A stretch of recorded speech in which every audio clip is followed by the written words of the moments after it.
Good evening. Welcome, everyone, to another episode of America in Black and White, the podcast that explores the intersection of race, entrepreneurship, and empowerment. I'm your host, Charles King, and today we have a special guest joining us, Mr. Rashad Hayes. Rashad is an entrepreneur and empowerment coach who helps individuals and organizations overcome challenges and improve their lives. A little bit more about Mr. Hayes is he is the founder of Shad Associates LLC, where he empowers individuals and organizations to overcome challenges and improve their lives with CAKE. That's an acronym for those that don't know are not familiar with Mr. Hayes.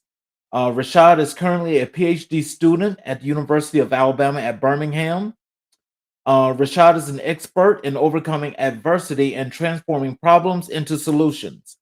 Audiences love his practical strategies that can be applied personally and professionally. Rashad is a one-of-a-kind speaker who can adjust his message to fit any audience. From high school students to Fortune 500 companies, Rashad is a speaker dedicated to producing results and changing lives. Rashad's messages will leave you inspired, motivated, and ready to eat some cake. Ladies and gentlemen, I want to introduce you all to Mr. Rashad Hayes. Hey, how you doing, brother? I'm doing great. Welcome to the show, sir. Man, glad to be here. Thank you for the opportunity to be on the show. So, is there anything other than what I just spoke of in your bio that you'd like for our audience to know? So I guess another thing I add to it is that I'm also an author. Besides, speaker, I also teach some courses at UAB as a credential course instructor, and so I'm a man of many talents and many roles. So that's probably be the only thing I add, but everything else is perfect, especially that cake piece. Especially the cake piece. For those that don't know what CAKE is, would you like to tell them what that acronym means? Yes, so it's a methodology that I teach, and it starts with C, continue to learn, A, always love yourself, K, know your worth, and E, enjoy your life. And if you do those four steps, no matter what you go through, you're going to get through any adverse situation. And so that's what cake stands for. And the meaning behind it is that we typically only eat cake when we celebrate. But I always try to tell people that you should eat cake every day because every day is not promised. And so the fact that you're here on the other side is a celebration. And so that's the whole purpose of CAKE, and just trying to remind people this is why we do what we need to do.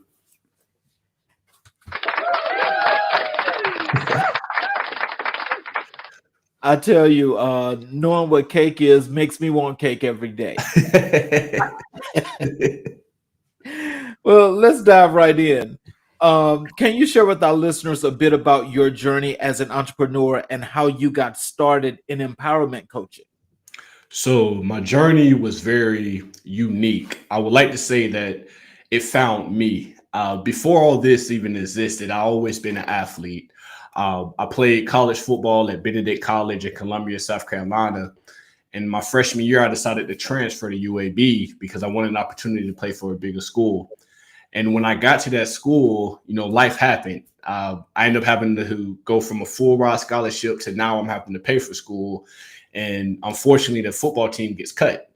And when the team gets cut, now I'm like, okay, what am I going to do now? And so now I'm like, okay, I got to get a job. I got to pay bills. And so I get into the field. I'm working 2 part-time jobs. I'm a barista at Starbucks. And then I'm also going to get costumes at Party City. So I'm juggling many things. I'm also a student. Well, fast forward as I go through this process, my senior year of college, of undergrad to be exact, I get diagnosed with cancer. And the type of cancer I was diagnosed with was follicular lymphoma. And if you look it up right now, they say there's no cure. But if you look at me, I've been blessed to fight this and live with this for the last 8 years of my life. And as I think about this process, I think that's what led me into empowerment, because I went through a dark place. I went from being this athlete where I had everything given to me and I was working hard and it was cool, to now I'm fighting for my life. And so as I was going through these emotions, I discovered that I didn't know how to get through situations. Like there was really no, besides the Bible, there was really no other book that taught you how to get through adverse situations. And so for me, I wanted to be that person.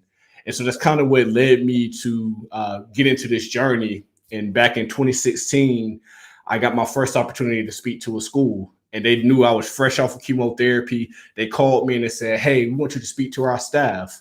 And so I made the drive and I started speaking. And what I discovered was that not only did I have a story, but I also had proof that despite what you get, whatever you go through, you can get through it. And so that's kind of what led me into it. And now here we are in 2024, and I get to kind of travel the country and make an impact. And I can't wait for that day that I can say, "Hey, I'm traveling the world," because I now have a message that I can relate to anybody, any age, demographic, you name it. And so that's where my passion came from. It literally took me going through some pain to find my purpose. But now that I know my purpose, no matter what I go through, it's not stopping me. And so that's what I'm trying to bring out of everybody else and teach them how to find that ingredient that makes them stand out. Because everybody wants to be like the next person instead of realizing like, hey, you're special too. And once you identify that ingredient, your life is going to change. Wow.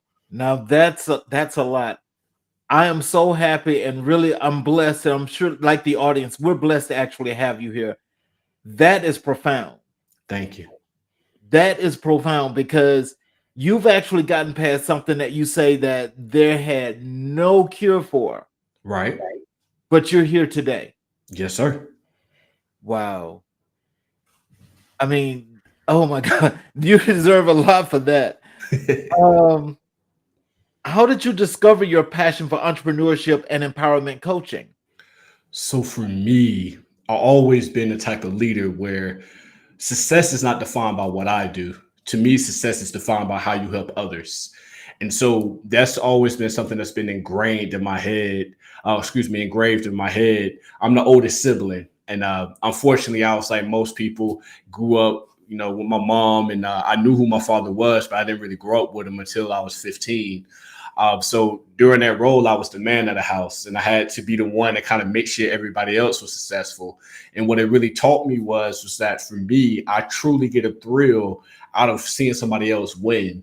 And I know I'm in the front now, and I'm the speaker, and I'm doing all these great things. To me, the moments where it's that aha moment for somebody that makes me smile, because again, it's a part of my purpose. Because I also know too, a lot of people hide behind a smile. Like I remember when I was going through depression and anxiety, when I was going through treatment, I was hiding behind a smile. And so now I try to see past that and try to just see that person for who they are and kind of help them become that individual. And so for me, that's where my passion comes from, helping people. Now, granted, don't get me wrong, I love to get paid. Don't get me wrong, but I always tell people the reason why I love to get paid for what I do is because then it opens up my schedule for me to do even more for the next person. And so that's really my mindset, and that's really what led me to saying, you know what, I want to go work with that person that's struggling in business. Like I want to go work with that person that everybody gave up on. Like I want that person that people turn their back on and they about to fail. I want that person because at that point, once you realize that you have nothing else to lose, you have so much more to gain.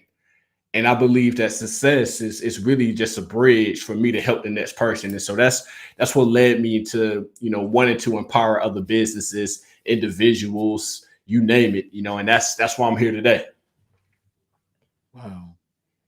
So where were you originally born and raised from? Enterprise, Alabama. You're gonna hear this country accent. Typically when I say Enterprise, people think I'm talking about the rent a car center, and I'm like, no, it's a small city in Alabama that's probably about an hour and a half from the beach. But that's where I was born and raised. I've been there 18 years of my life. And then when I went off to college, I never looked back. I go home occasionally, but if typically I'm in Birmingham, Alabama now, and so that's really a bigger city, and it's more my speed. Wow. Well, just so you know, I'm from Mobile. Okay, so you're familiar around that area then. Definitely. So what inspired you to start your own business? So me personally, and it just may come off wrong, but I knew for since being young, I didn't really like somebody telling me what to do. You know, I didn't like somebody controlling what I do because I always felt like they couldn't help unless they were able to help me see the bigger picture. I wanted to be in positions to where I benefit from my talent. There's been times where people will say, "Hey, before we do offering in the church, for example, before we do offering, go tell your story." And I hated that, and that's just an example, but I hated that because I knew why they were doing it, because they wanted me to share my testimony, and now it's going to be more money for them. And so then my wheels started turning, and I said, you know what if I keep this same energy for myself, and I'm able to say, you know what, all right, I'm my own business person. I can control my own schedule. I can control my own prices. And that's what led me to do it. It's that freedom I'm chasing. It's not the money, it's that freedom. That freedom to say, hey, today I want to go to the beach. Tomorrow I want to do this. Like I don't want to be on anybody else's schedule. And so that's really what led me to want to become my own boss. Wow. So did you, in particular, when you just was thinking about doing your own company, let's say when you were much younger, maturing, coming into this age where you are now, is there a particular thing that you always wanted to do for the rest of your life? Travel and speak. Believe it or not, travel and speak. Like that's always been my thing, because I'm killing two birds in one stone. I get to see the world, and then I also get to make a difference. I'm a big fan of people like Tony Robbins, Les Brown, Ike Johnson, Eric Thomas, Walter Bond, Anton Gunn. And so when I was younger, I would watch these guys. And as I would watch them, I would say, hey, they're in Africa today, but then tomorrow they just got on the jet to go to London. And so it made me realize, like, hey, I can do that too. And so I started to work toward it. And before you know it, I started to find myself in the same room as some of these individuals. And so it's just for me looking back as a younger, I'm glad that I was a big dreamer, because man, that dream now is starting to taste like a little reality. And I'm a big fan of that. Wow. So, how do you define empowerment and why is it important in today's society? So empowerment, the way I define it is simply being able to look within yourself and realizing that you have the tools you need to overcome that situation. And so, why it's important in this society is that now I think because of social media, it makes it so easy to see what somebody else is doing. And now you want what they have instead of saying, hey, I have some tools myself. Let me go build on this. Let me show the world, despite what I go through, I can become what I desire to be. I don't have to be the next Rashad Hayes. I don't have to be the next Charles King. I could be the next me. Not saying that I don't have to follow you, but I want you to know that there's special, like there's a uniqueness about you being yourself. And so that's why I think it's so important because we got a lot of copycats in the world, and it's doing a disservice to the people that need to hear your story. So, a thing that I want our audience to gain or gather from these nuggets that you're dropping is, what would you tell the individual, that wants to get into entrepreneurship? They're struggling because they really don't know a way and they don't have a resource to tell them what it is that they should be looking to do. What can you tell that individual? So let's talk in terms of cake, right? So I don't know about you, but I'm a baker myself. Before I can even bake a cake, I got to know what type of cake I want. So then I can go and get the ingredients. So before I can do anything with business, I have to sit down and self-evaluate and say, hey, what's my plan? What it is that I want? Because a lot of times we don't get to where we want to go. It's because we don't know where we are. Like a GPS can't work that way. Like a GPS only works once it determines where you are, and then it can lead you to that path. And so what I would tell that individual is to really sit down and ask yourself, do I want to live, do I want to achieve this goal because it's something that I want? Or do I want to achieve this goal because I see somebody else is doing it and I want what they have? And what I discovered is, unfortunately, a lot of people just want what other people have because they see the fancy cars, they see the money, they see the clothes, but they don't necessarily see the process that that individual had to go through. And so before I could tell you to go pursue your dream, we first got to know, do you know who you are? Like, do you know what do you know what you possess? Because everybody's not equipped to, and I hate to say it like this, but everybody is not equipped to be that leader, right? But you have to look in that mirror and discover, okay, hey, what am I going to do? Because as you know, running a business is not easy. It's you got to make a lot of tough decisions. A lot of stuff is relying on you. And so although we make it look good, I want people to know that it get messy in that kitchen when you baking that cake. You got flour going everywhere, like that's why they tell you to put on the apron. And so that's really what I would tell them, not to discourage anybody, but to ask them, hey, what is it that I truly want? Because you may say I want to make $1 million, and I'm going to follow up and ask you, why do you want to make $1 million? And if you can't tell me why, then that means you don't really want to make $1 million. At some point, you got to know what's a realistic number for you and how are you going to get there. Because then when you do that, you can then break it down, and before you know it, it's able to be obtainable, because you actually took the time to break down the message and figure out what it is that you need to do to become the person that you desire to be. Wow. That's proof of thought. That's proof of thought, because that's very, very true. And I'm one that will tell you that originally, and being a business person and actually doing some of the things I've done all my life, I actually originally, when I popped out and I wanted to go do business, I went on basically what I knew and not the whole structure of running a business. And it turned out to be the most difficult thing in the world. As you talk about the flour all over the place, the kitchen was messy. I had to go back and I had to start over again before I realized exactly what I was missing. But what you just said was absolutely true. And I think that people should actually pick up on that and learn from that. Can you share a success story of how you've helped an individual or organization overcome a significant challenge? Man, there's a lot I can pull from. But in particular, I'm going to pull from one I know that she's okay with me sharing this story. So I had a young lady about 2 years ago. She was in law school, and she reached out to me and was just like, "Hey, Rashad, I don't know what it is, but I can't get over this hump. Like I like when I'm here, I feel like I'm an imposter. When I'm here, I feel like I don't belong here." And so we probably spent about a good 8 weeks of just having virtual sessions. She was out of state, but we had virtual sessions, and before you know it, what we really discovered was her father passed away at a young age, and she was still dealing with that trauma of her father not being there. And it wasn't until we actually broke it down that she felt like an imposter, because she felt like she didn't have what everybody else had in the classroom, which was a supportive father. And once we really got through that, the next thing that ended up happening was, a few years later, she ended up calling me and saying, "Hey, I'm graduating, I'm passing, I'm done with school and everything is working out."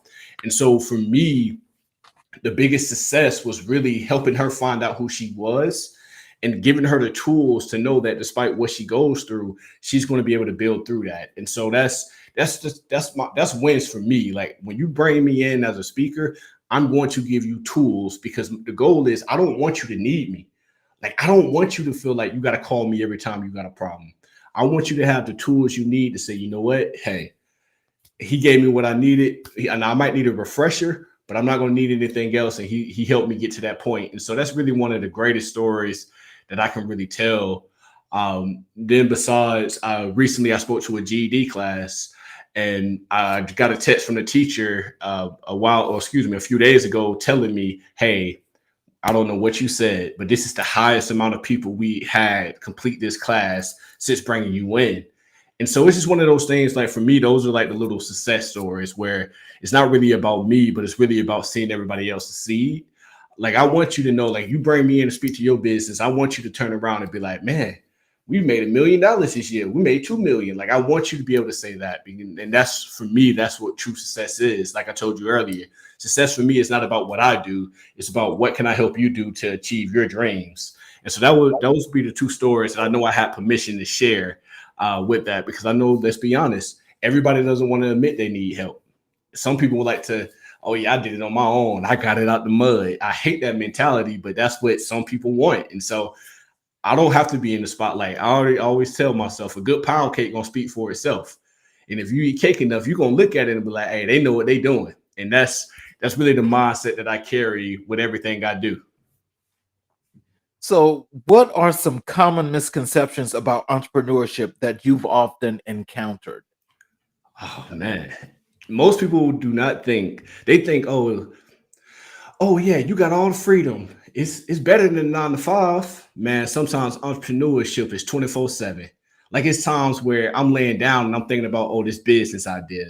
Most people think that because they see how I'm able to move and be free, but they don't see that I'm always thinking about if I don't do this work, I got to go back to work. Like I got to go back and work for somebody else. And so that's really the biggest misconception is thinking that because we're business owners that life is easier. No, it's literally now I got to go hunt and I got to go get what I want in order to sustain the lifestyle I'm trying to live and business fees and everything else. So I think that's the biggest misconception is that people think you made it because you have this entrepreneur title. If anything, you just got more problems. A dollar problem could be the same as $1 million problem. In the sense, it's all about that individual and what they're doing to take care of that problem. So, can you share with us, like in the beginning when you started your business, what was that like for you? I will be honest. January 2021 was when I officially started my business. I looked at my wife. I cried on her shoulders because at the end of January, I had $0. I had all these people talking about, oh, we're going to support you. We're going to support you. I cried like a baby because I was thinking that, okay, yeah, they're going to do this. But what I wasn't prepared for was, man, that's Rashad. Why he charging that much? He must think he better than everybody else. So then what I found myself doing was I wasn't selling anything. And at that time I had books, t-shirts, or just classes in general, speaking fees. Oh, he too expensive. But then I realized that wasn't my customer because they grew up watching me. So they still see me as them. And so I think another thing that most people got to understand is when you start this entrepreneurship journey, you can't go back to the field that you used to be in because they're not going to respect you for what you are as the business. They're going to be like, hey, I need that discount or hook me up with this. And so that really shifted my gears. And then I got to the point, I don't want you to know me. Like it's cool if you know me, but if you don't know me, but you know my product and you know my service, that's a win for me. And that's really what kind of changed my life is that I had to really have that hard truth, right? Was hey, everybody's not gonna support you, or they're gonna support you after you make it because everybody's faith is not like yours. They can't always see what you see. Yep, that is true. How do you approach helping individuals and organizations set and achieve their goals? So again, I talk about cake and with everything I do.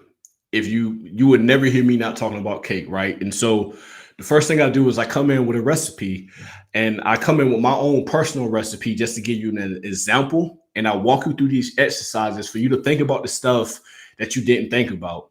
So I may tell you, hey, let's talk about your failures. Like that's why I'm here. Like I'm not here for you because you just made $1,000 in one day. No, I'm here to talk about your struggles and your shortcomings. And the more that you're able to expose yourself and be vulnerable with me, is the more I'm able to do more for you because now I can work with things.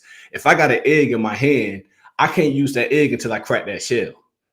Most people want you to just try to extract the egg. No, why do I got to extract it from you? If you need my help, let's crack this shell.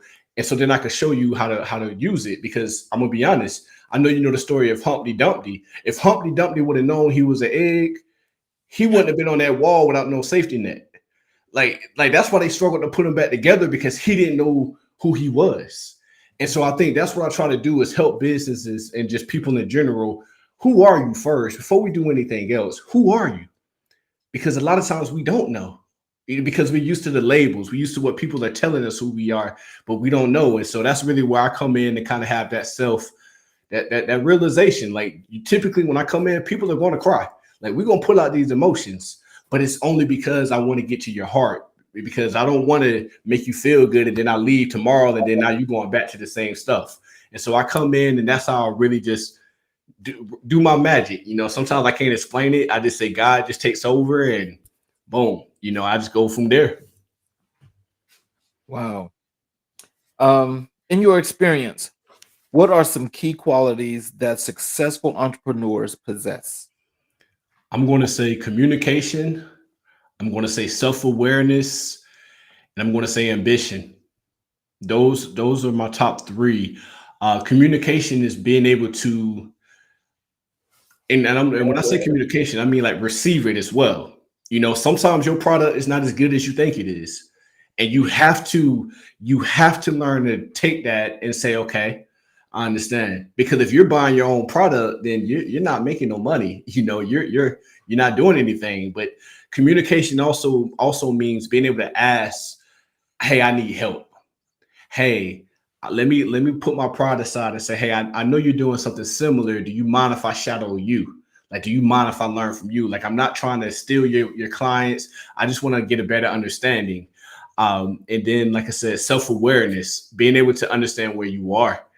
And you once you know where you are, like my mentors, they make more money than I do. I'm not worried about that. I had to start telling myself they're in their 50s. I'm in my 30s. I just turned 30 in December. I got to stop trying to compare myself to where they are at 50 because that's not a true reality for me. I need to see, okay, where they were 30, where were they are? Okay, where were they? And then I'm able to kind of say, okay, I'm doing good, but I can do better. And now I'm able to go at my own pace. And so that's why I said self-awareness is a good one because that's going to be something that you need in order to really get to where you want to go. Because if you have this whole Madonna personality, oh, I'm this, I'm that, but it's not matching up with who you are, you're not going anywhere, you know? So let me ask you this: when you first meet your client or you take a client on, do you try to establish a relationship where you really get to know the client before the business, or do you do them simultaneously? So it's a combination of both, right? So typically before I get a new client, we do a consultation where I'm just asking you about you. And you know, that's that time where people want to put on a Sunday's best and they come in, oh, I do this and I do that. And so I take a mental note, but I don't say, okay, this is that person. Like I know they say you got one time to make a good impression. I personally don't believe in that. And here's why. You know, sometimes you may not be at your best right now. And so you just showing up. And I want to commend you for just showing up, but I don't want to punish you and make myself think, oh, that's who they are 24/7. No, they just maybe having a bad day. And so I typically just come in and just almost similar to what we'll do here. Like I may ask you about, you know, I see a football is up there. So I may ask you, hey, what's your favorite football team? And just get to know you. And then eventually, as I see your business, now I can understand why you run the business the way you do. A lot of times, a lot of leaders will put their personality inside their business. Sometimes they don't know how to separate that. And so I'm able to see that. And I'm also going to talk to your staff. Hey, you know, what you think about your boss? Just between you and I, what you think about your boss? Because I don't want to hear you just give me all this good stuff because that's not why I'm here. You know, I think sometimes we don't want to admit that we have problems. Instead, we like to act like everything is all good and everything is working perfectly, that we end up putting ourselves out of position because sometimes we need that reality. Hey, I'm struggling. And before you know it, your blessing is right there to kind of help you get through it. Mhm. So, how do you navigate the intersection of race and entrepreneurship in your work? Now that's a tough one. And here's the crazy part, believe it or not. Oh man, it's gonna be a tough one, but I'm just gonna say it. I get more respect for my counterparts than I do for individuals that look like you and I. Mm, Those individuals for me, when it comes to speaking, oh, that's too much. That's too much. Oh, we can't afford that. Instead of seeing the value that I bring compared to the counterparts, hey, that's your fee. Okay, hey, let's do it. And what I really discovered, I had to ask myself when it came to race, was that a lot of times because of the historical trauma, I do want to acknowledge that. I know we've been through so much, but sometimes I feel like we have this crab in the bucket mentality. But the issue with the crab in the bucket mentality is that crabs were never meant to be in the bucket. And more, most people think that they're trying to pull each other down. And in nature, crowds actually link up together to help each other. And so I think it's one of those things where I always try to tell people is that when it comes race, I know I'm a black man and I know you see that I'm a black man, but I also want you to see my heart as well. Like I also want you to be able to close your eyes and say, okay, can this person really help me? And that's really how I try to position myself. And before you know it, I found myself being in more rooms where I'm the only one that looks like me. And it's like, you know, I'm like, okay, how do I help bring somebody else into these spaces as well? And so now I'm starting to reach back and lift up and just trying to figure out ways to really help the community by not only going out and doing the work, but also showing that, hey, I have tattoos, for example. When I'm on stage, I'm not always in the suit. I may show you my tattoos, but then I'm going to also make sure you know I'm getting my PhD. Let you know that you can't judge me based off my cover. Instead, you got to see the contents of my heart and just listen to what I'm saying to really truly get a better understanding of me. And I will tell you, it's been times where people have come to me and just be like, "Thank you, Rashad. You know, I never knew somebody that grew up in poverty-stricken area, that grew up without his father, like that grew up that had every opportunity to go be a statistic, but he decided to do better for his life. And now it's making me realize that I got to give everybody a chance. And so I'm just trying to show people, like, in order for us to really break through and get into this society of being able to work together, we got to be willing to show people where we are and who we are and being unapologetically us. Like, I'm not telling you to go into a room and think, oh, I need to shave my head because, they're going to look at me a certain way. No, show up as you and then show them your heart and show them what you're capable of doing. And that's really how I take that approach. Like, I love when I walk in, they see I'm young, black, and tattooed. I love it because that first 5 minutes they're looking like what he finna teach us. But by the end of the session, everybody's crying. Man, I needed to hear that, hugging me, and I'm like, mission complete. And so that's really how I take it as a badge of honor to be in these spaces, but also to really set the path. I have this tattooed on my arm. Do not go where the path may lead. Go instead where there's no path and leave a trail. I just got to make sure that there's people that's going to be willing to follow because I know there's a lot of a sense of entitlement when it comes to certain things as well. Mm. Because you ain't got to give me my 40 acres in the mule. I'm going to go get it myself. I'm just going to be honest with you. I'm not going to wait on you to give me that because for me waiting still shows that I got to rely on you to give me something. I can't. I got to go get it. Like I already faced death. Like when I was hooked up to that machine fighting for my life, I don't have time to think, oh man, they're going to give it to me tomorrow. No, I got to do what I can to go get it. Like that's really my mentality. Well, you know, um, I do agree with a lot of those things that you were saying. You know, I don't think it's meant the way it does that it comes across though. Because there are some people that kind of like they do take the wrong road, I think, when it comes to just dealing with supporting, businesses of people that like yours and mine. Right. And so I know that, well, and when I don't want to speak in generalities like that, but there are some people that actually can cause something that seems like a dysfunctionality. And it's like, you know, which is why primarily I'll just tell you, I pretty much I know how I like to scale my business. Right. And so when I scale my business, that's how I target. And so I know that it's not gonna be for everybody. Right.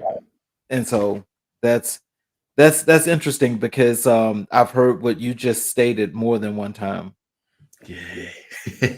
Um I tell people, everybody doesn't like German chocolate cake, but you got some that do, and so that's really how I maneuver, brother. I'm telling you, but I will tell you, as I get older, I hope that changes.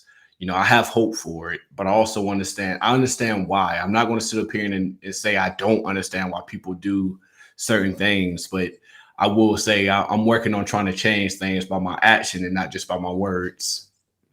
Well, I'll tell you one thing. You started when you came here because this is where it starts, and we're catered and we're specified to target those underserved communities Yes, so they sir. can understand that this has to change for a lot of people. Yes.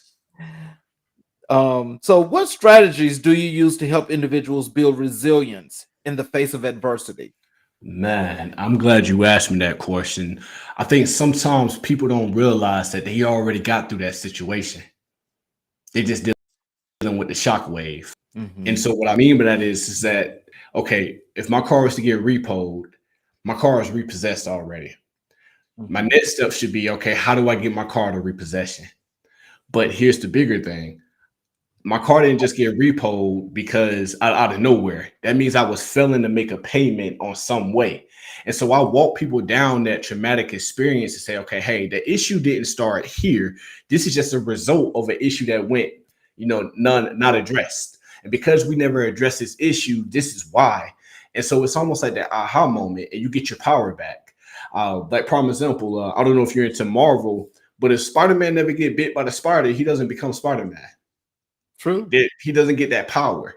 And I'm not telling you to get bit by a spider because that's a movie now. Listeners, if you're listening right now, that's a movie. Look, you should be suing me. Rashad said go get bit by a spider. No, but what I am telling you is that we survive a lot of stuff, but we don't allow ourselves to process. And until we learn to process what we've been through, we're going to struggle to get to that next step and become resilient. And so a lot of times, like for me in my personal story, I didn't realize I was resilient until I actually sat back and analyzed everything that I've been through. And when I sat back and I analyzed it, I was like, man, I've been doing this all my life. So when cancer happened, cancer wasn't the worst thing I ever been through.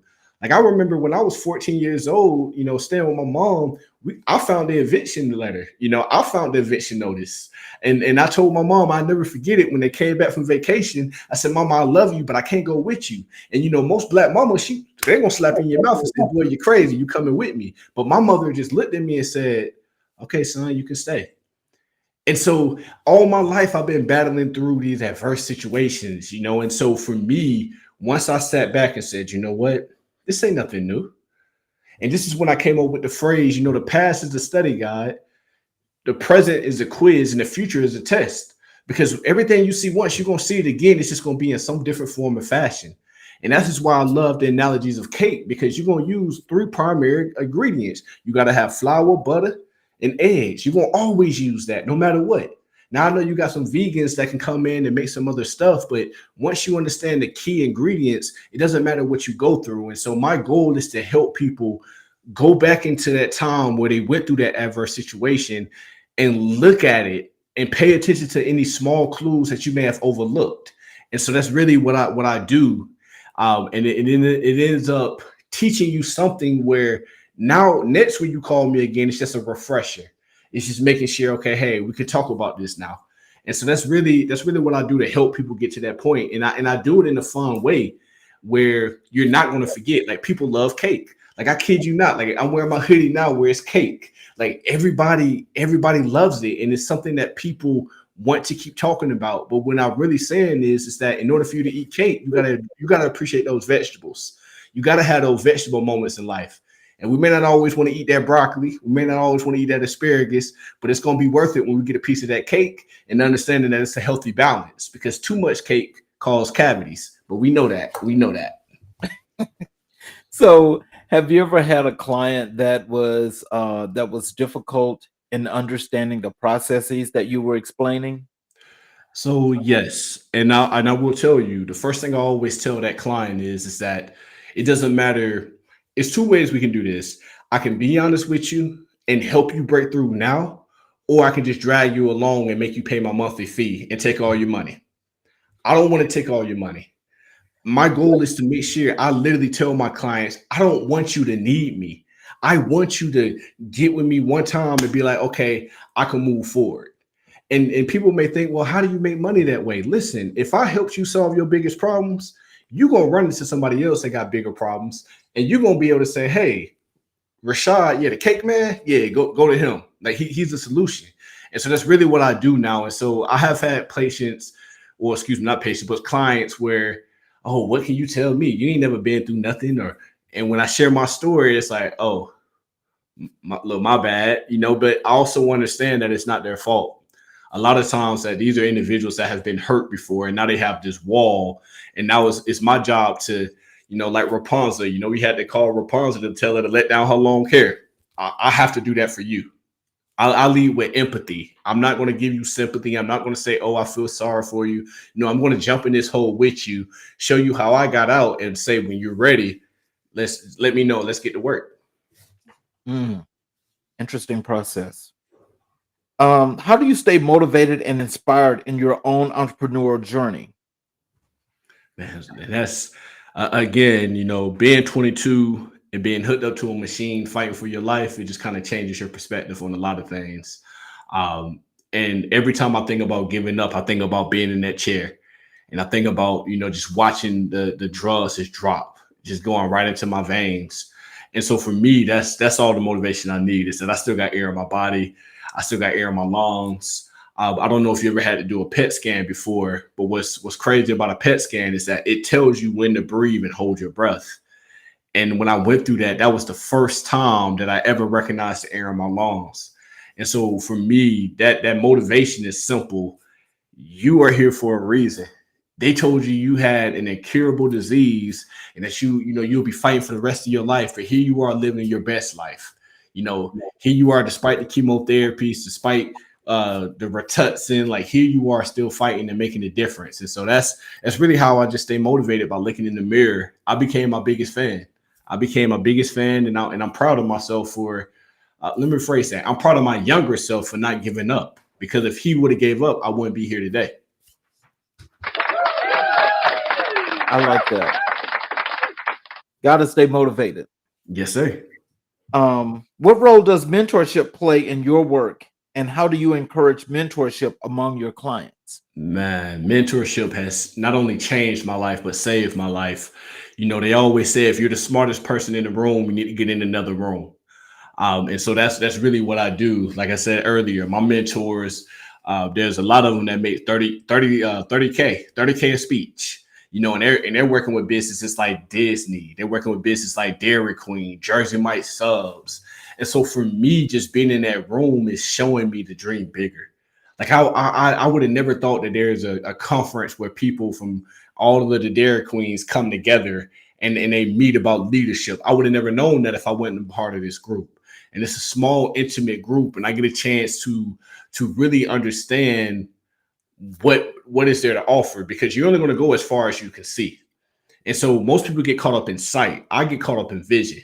Like I'm thinking about that stuff that's going to be for me 5-10 years from now, but it's going to be me doing what I got to do now in order to get to that point.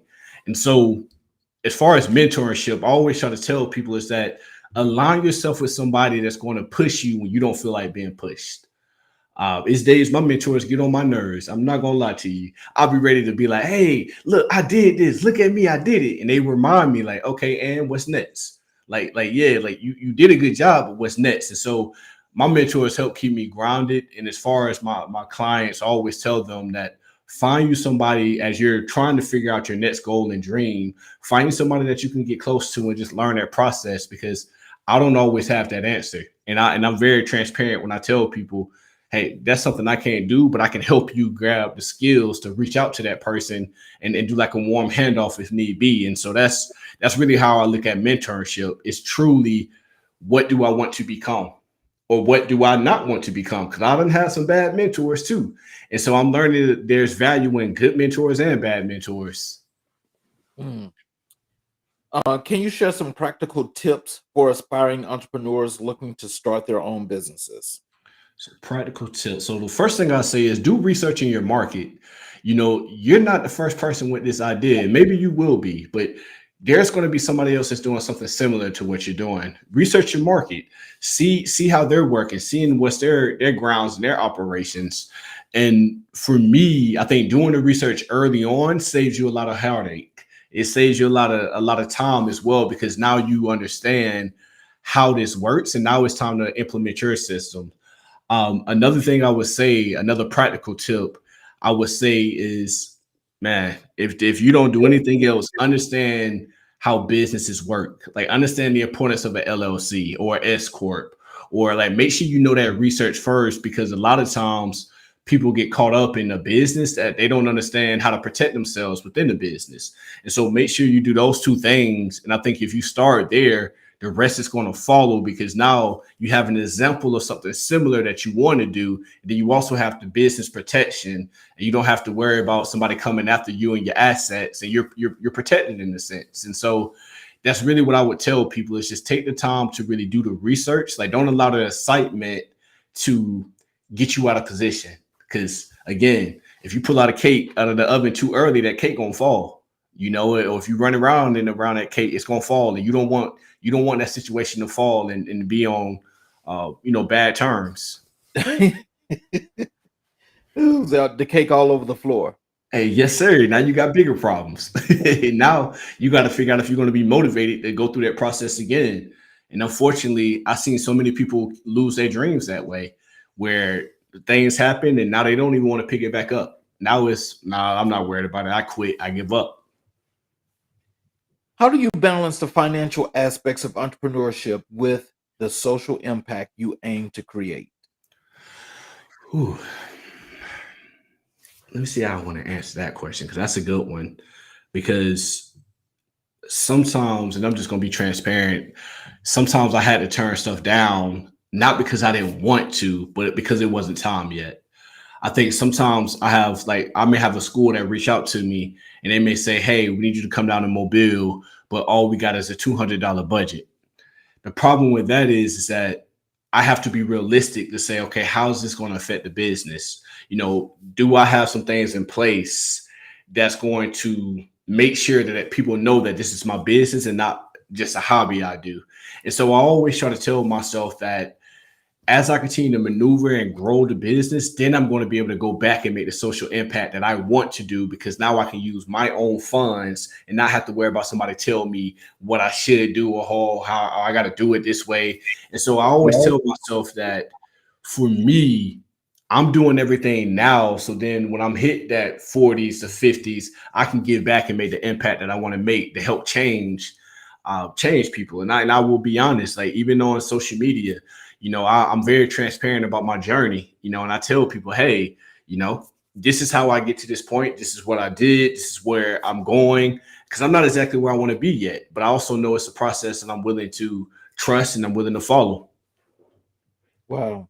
Now that's very deep and profound, because I think a lot of times, a lot of people, when let's say they're not really on that focus and actually trying to get to that goal or get to that finish line, they're kind of like all over the place. Right. And like sometimes they like decide that they just might want to give up and just say, okay, well, I just got this far, so I'm fine with that. Have you ever run across a situation like that?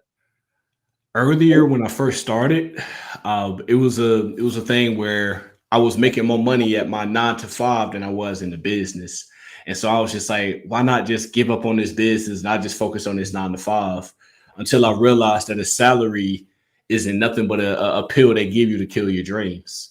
And don't get me wrong, like I don't I'm not gonna knock anybody that has a 9 to 5. Like you got to do what you got to do, but don't forget about your dreams either. Like don't forget about the things that you want in life. And so that's what I do is I put my dreams ahead of anything, and I tell myself, hey, if I got to go to this 9 to 5, I'm going to give that same 9 to 5 energy to myself when I'm back home, I'm back in my office. So then that way, this dream could become something that's sustainable and something that I do for the rest of my life. How do you approach networking and building relationships in the business world? See, so that's really my biggest approach, right? I networking to me is everything, because it's just like how they say back in school, or when it comes to the job, it's not what you do, it's who you know. And so I'm 6'2", right? So for a lot of times I'm tall in stature for most people, so I already stand out. And so I use my uniqueness to gravitate people toward me. And I realized that in doing that, as I build this relationship with that individual, I don't know who that individual knows. And so I treat this as an opportunity to say, you know what, hey, this is what I do. I help individuals overcome situations and improve their lives with cake. And I know when they hear that cake, they get intrigued. And so when they do that, if they don't remember my name, they're going to at least remember cake. And so cake keeps going. And before you know it, there's been times where I got an email that said, hey, you're the cake guy. And I just get to laughing and I'm like, hey, yeah, that's me. But I really value networking, and networking has really changed my life to the fact that this year alone, because I have networked so much, that I haven't had to ask anybody to book me to speak.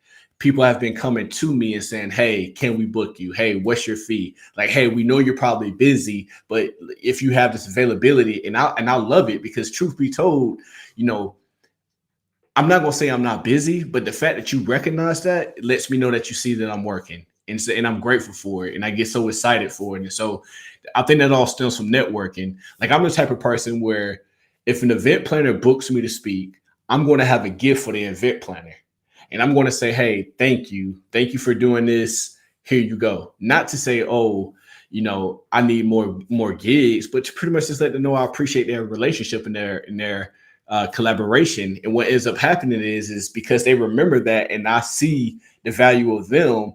When somebody else say, "Hey, I need a speaker," they're going to say, "Hey, have you thought about Rashad Hayes?" And before you know it, they're really speaking about my product for themselves, and I don't have to advertise myself as much. Mm.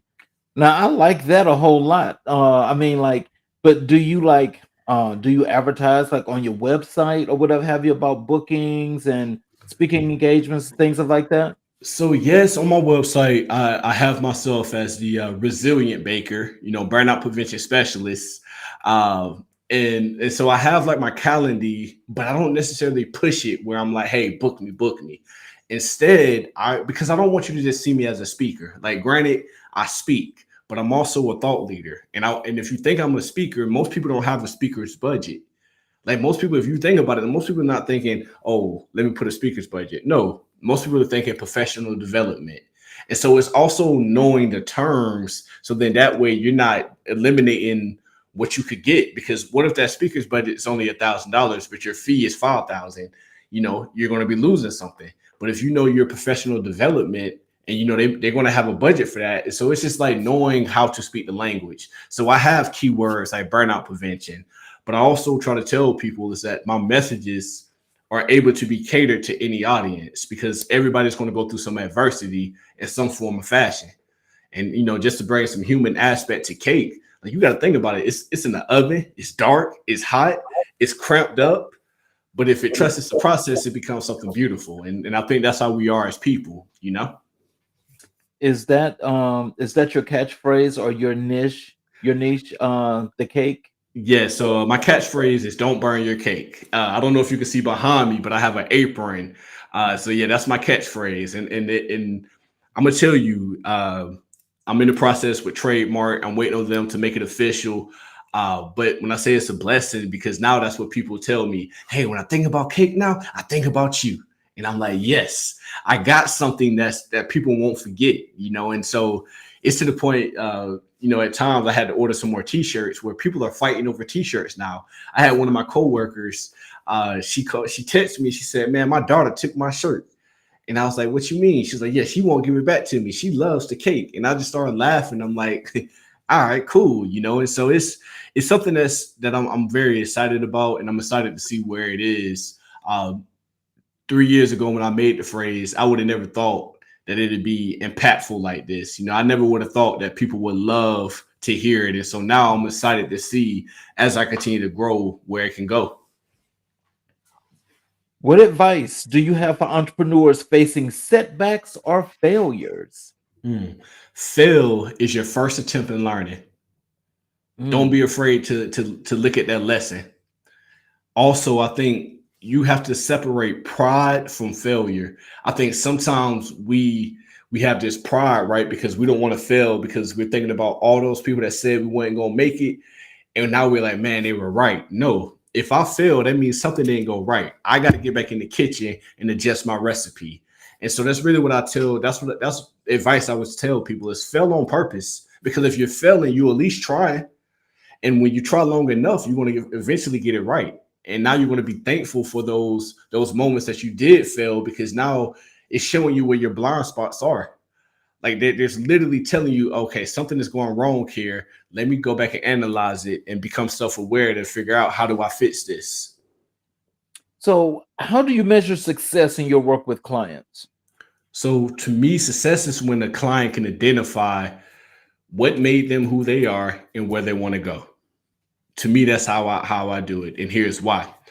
Once you know who you are, you understand the tools that you need to become that person that you desire to be. Because I believe every 5 years we evolve. Like the Rashad from 5 years ago when I was 25, I wasn't thinking about stuff like this. Like I don't know, I don't even know what I was thinking about, but I know it wasn't this, because I wasn't exposed to new things. And so I want people to be able to tell me who they are and be confident in it. Like if nobody else supported you, would you be able to stand and show the world that, hey, this is me? And so that's really how I measure success. Because again, I want you to fail. Not saying, oh, I'm rooting for you to fail, but I want you to fail because it lets me know you're trying and you're going to master that recipe. And when you master that recipe, your life is going to change. Mhm. So, how do you prioritize self care and well being as an entrepreneur and coach? Now I have to do that because I preach it. I preach it. So for me, it's times where my self care is real simple. I get in the car and I don't listen to no music. I don't even think I talk. I just drive and I allow myself to just be in the moment because I'm always using my voice. And so before I can pour into somebody else, I have to continue to, take care of me. And I'm gonna be real, and I hope I bless you with this. I stopped pouring from my own cup. I don't pour from my cup anymore. I'm gonna bless you with my overflow. Because if I can't take care of me, I can't take care of you. And why Mm. am I going to take something out of me to take care of you? That don't belong to you. That's me.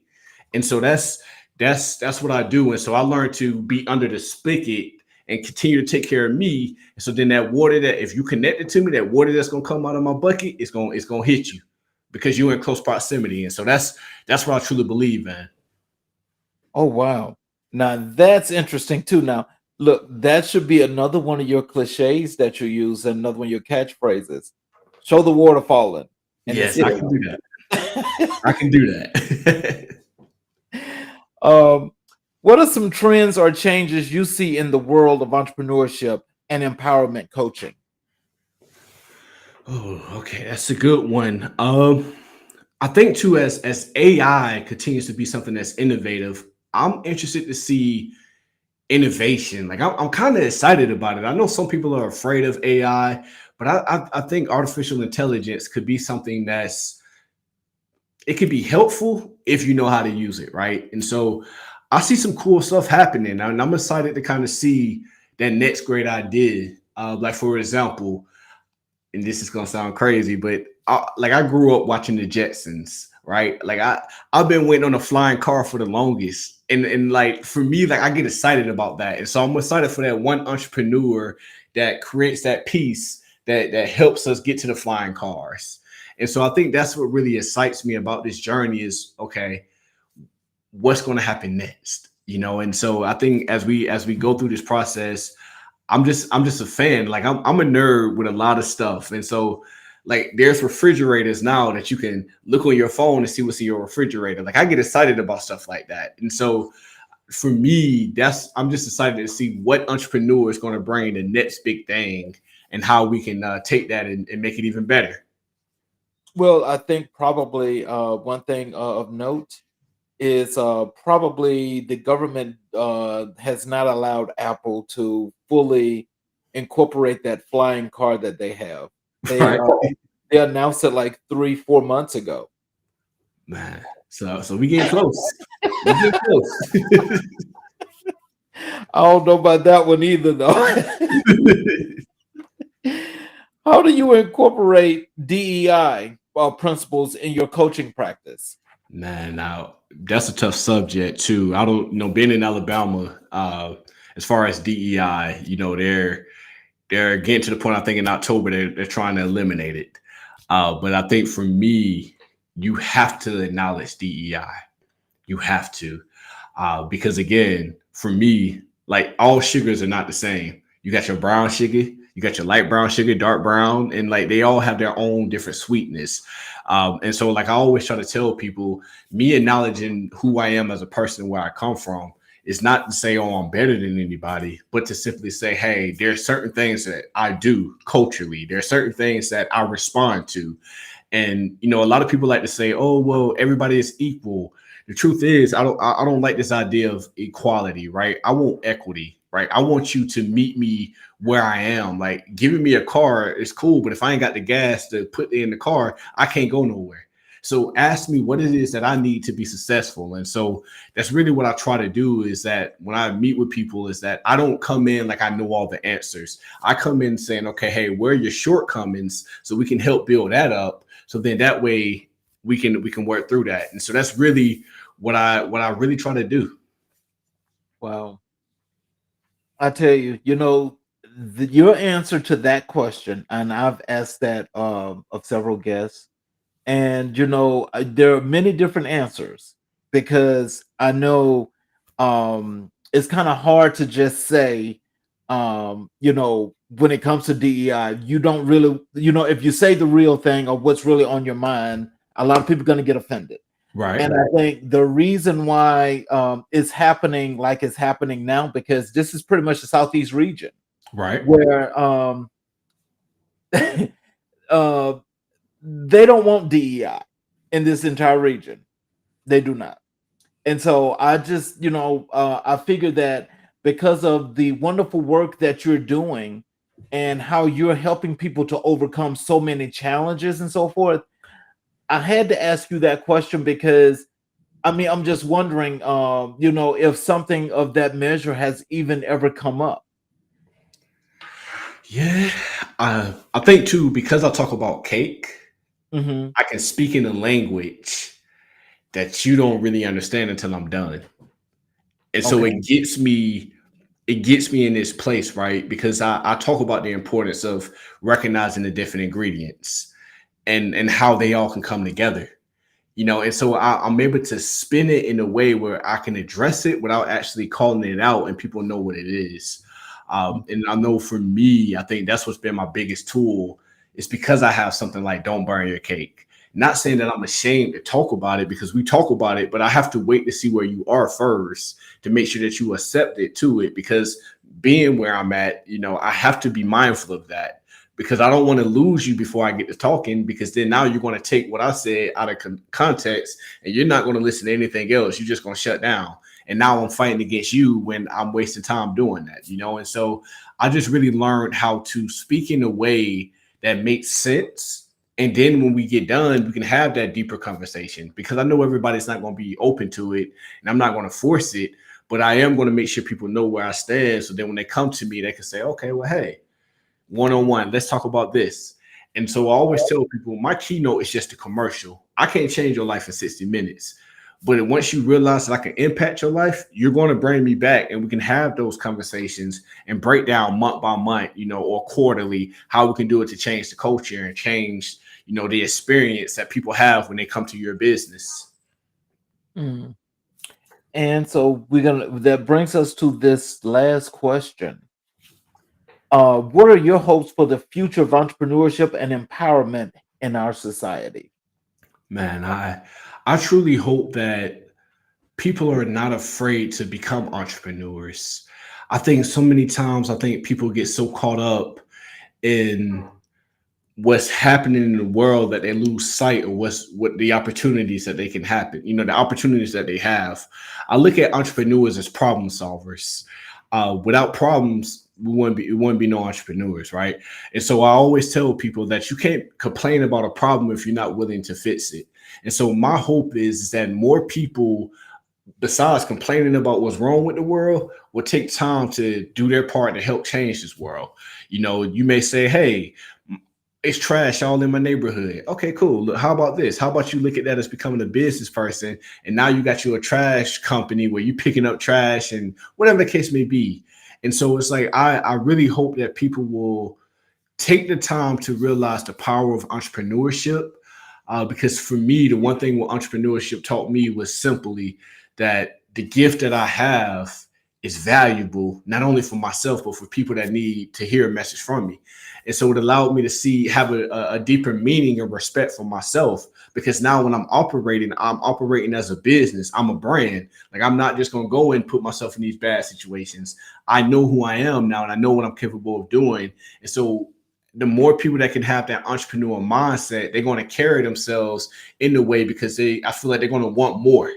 And so that's really what I'm hoping for, is that in the future of entrepreneurship is people just own who they are and be comfortable and confident in the decisions that they make, and truly understand, hey, just despite what you've been through, you become whatever you desire to be. It's just going to be up to your ability to go through the process and trust it. Wow. So, do you have any parting words for our audience this evening?